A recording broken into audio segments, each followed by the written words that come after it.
ওম নমঃ শিবায়।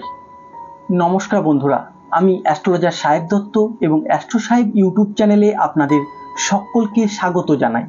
আশা করি আপনারা সবাই ভালো আছেন, সুস্থ আছেন। তো চলুন, প্রতিদিনের মতো আমি আজও চলে এলাম একটা হস্তরেখা বিষয় আলোচনা নিয়ে আপনাদের সাথে।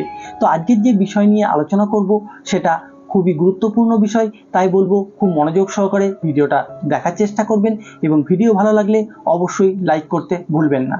তো চলুন, আজকের ভিডিও অর্থাৎ আজকে যে বিষয় নিয়ে আমরা আলোচনা করব সেটা হচ্ছে ভাগ্যরেখা। অর্থাৎ একটা মানুষের সুগঠিত ভাগ্যরেখা কতটা প্রয়োজন আছে কম বেশি সেটা আমরা সবাই জানি। একটা ভাগ্যের সাপোর্ট যদি না থাকে, সে ব্যক্তি অত্যন্ত কঠোর পরিশ্রম করার পরেও কিন্তু সে ফল পায় না। এবং একটা দেখবেন কম পরিশ্রম করার পরে কিন্তু সে ফল পেয়ে গেল মানুষটা, কারণ ভাগ্যরেখা সুগঠিত, সুন্দর এবং ভাগ্যের সাপোর্ট তার আছে। তবে অবশ্যই আপনি আপনার হাত দেখে সেটা নির্ণয় করতে পারবেন আপনি আপনার ভাগ্য সাপোর্ট কতটা পাবেন। তো চলুন, আজকের ভিডিও সে বিষয়ে আপনাদের জানাবো।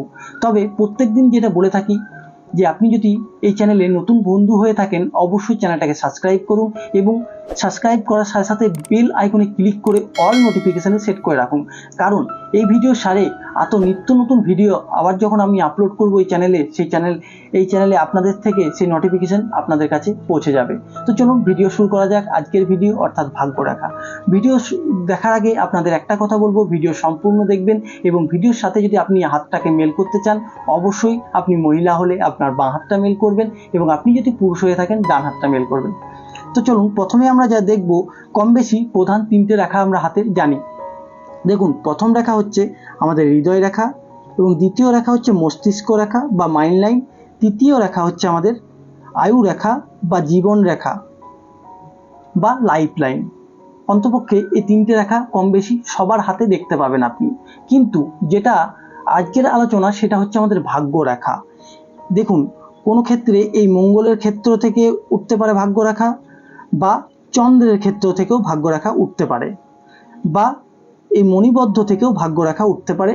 কারো কারো দেখবেন অসংখ্য মানুষের শনির ক্ষেত্র পর্যন্তই ভাগ্যরেখা গিয়ে থাকে, বা কোনো কোনো ক্ষেত্রে আবার এই বৃহস্পতির ক্ষেত্রেও ভাগ্যরেখা যেতে পারে।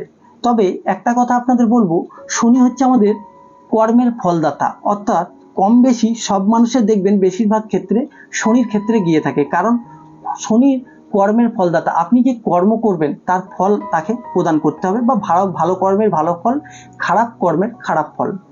তো একটা কথা, যে ক্ষেত্রে যাক না কেন, রবির ক্ষেত্র, শনির ক্ষেত্র বা বুধের ক্ষেত্র বা বৃহস্পতির ক্ষেত্র, ভাগ্যরেখা যেখান থেকে উঠুক না কেন, যদি সুগঠিতভাবে সুন্দরভাবে ভাগ্যরেখা গিয়ে থাকে এবং কোনো কাটাকুটি চিহ্ন, তিল চিহ্ন, যেগুলো সব থেকে অশুভ চিহ্ন হচ্ছে তিল চিহ্ন।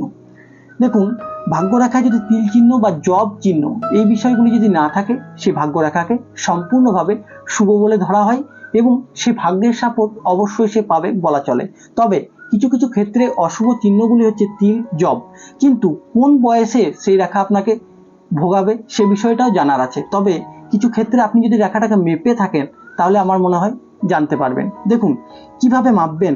আপনার ভাগ্যরেখা হাতটা আপনি খুলে দেখতে পারেন আপনার ভাগ্যরেখা কেমন আছে। তবে কোনো ক্ষেত্রে যদি আপনার জব চিহ্ন থাকে এইভাবে, সেক্ষেত্রে কিভাবে জব চিহ্নটা কোন বয়সে হতে পারে, বা এই জব চিহ্নের জন্য আপনাকে জীবনে উন্নতির পথ থেকে আপনাকে বঞ্চিত করতে পারে। তবে কোন সময় সে বিষয়টা আপনাকে কঠোর পরিশ্রম করে এগোতে হবে। কারণ দেখুন, এই জব চিহ্ন থাকা মানে অসংখ্য একটা খারাপ ইঙ্গিত দিয়ে থাকে এই ভাগ্য রেখাকে। সেই ভাগ্যের শুভ ফল অশুভ করে ছাড়ে এই জব চিহ্ন। এবং তিল চিহ্ন, অর্থাৎ তিল চিহ্ন অনেক মানুষের কিন্তু হাতে দেখতে পাবেন এই ভাগ্য রেখাতে। সেক্ষেত্রে আবার কিছু জিনিসের কিছু সংখ্যক মানুষের হাতে দেখতে পাবেন এই ভাগ্যরেখা গিয়ে এইভাবে বিচ্ছেদ হয়ে গেছে, এই জায়গাগুলো দেখবেন কাটাকুটি টাইপের আছে। সেক্ষেত্রে এইসব জাতক বা জাতিকাদের অনেক স্ট্রাগল করতে হয় এবং প্রচুর পরিশ্রমের ফলে সেই কাজগুলি কি করতে হয়। এবং কিছু কিছু ক্ষেত্রে দেখা গিয়ে থাকে এই ভাগ্যরেখা যখন কাটা থাকে, সেই ক্ষেত্রে একটা বিজনেস করার সাথে সাথে তাকে অন্য বিজনেস করতে হতে পারে সেই জায়গাতে, যে জায়গায় আপনার কাটা আছে, যে বয়সে কাটা আছে, বা বিচ্ছেদ যে বয়সটাতে আছে সেই বয়সে আপনাকে হয়তো কোনো জব করছেন, সেই জব ছেড়ে কিন্তু আপনাকে অন্য জবে যেতে হবে। তাহলে সেটা কতটা কঠোর সেটা আপনারা কম বেশি সবাই জানেন। একটা জব ছাড়ার পরে একটা মানুষের মাইন্ড ঠিক থাকে না, বা ডিপ্রেশনে অনেক মানুষ চলে যান। সেক্ষেত্রগুলি হচ্ছে এইগুলি। এই ভাগ্যরেখা আপনার সাপোর্ট সাথে সাথে কিন্তু এই ভাগ্যরেখা আপনাকে অনেকটাই বিপর্যয়ে নিয়ে যেতে পারে এই বিচ্ছেদ ভাগ্যরেখা, অর্থাৎ অসংখ্য মানুষের বলা গিয়ে থাকে, আমরা যেগুলো দেখে থাকি যে ভাগ্যরেখা বিচ্ছেদ থাকার থেকে না থাকা অনেক ভালো।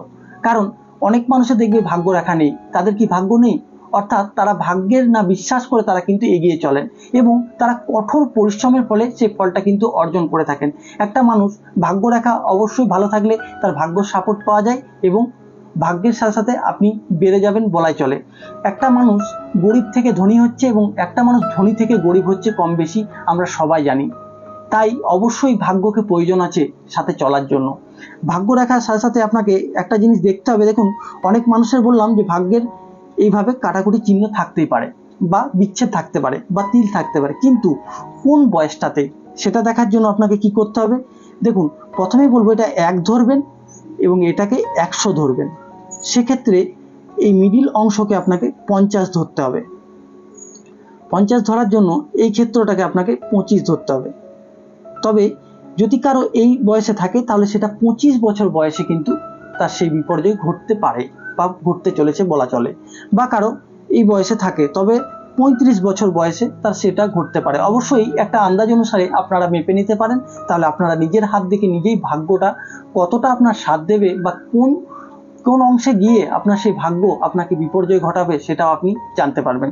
তো আশা করি এই বিষয়টা সম্পূর্ণ দেখার জন্য আপনারা এই ভাগ্যরেখাকে মেপে দেখুন এবং সেই ভাগ্যরেখাতে আপনাদের কোনো তিল চিহ্ন বা কোনো জব চিহ্ন বা কোনো অশুভ সংকেত আছে কি নেই সেটা আমাকে কমেন্ট সেকশনে জানাতে পারেন এবং কোন বয়সে আছে সম্পূর্ণভাবে বুঝতে পারলেন কি না সেটাও জানাতে পারেন। অবশ্যই আপনাদের যদি না বুঝতে পারেন অবশ্যই আবার ভিডিও বানিয়ে আপনাদের বোঝানোর চেষ্টা করব। তো চলুন, আজকের ভিডিও আমাদের এখানেই শেষ করতে হচ্ছে। আবার দেখা হচ্ছে আমাদের পরবর্তী ভিডিওতে, পরবর্তী আলোচনায়। সবাই ভালো থাকবেন, সুস্থ থাকবেন।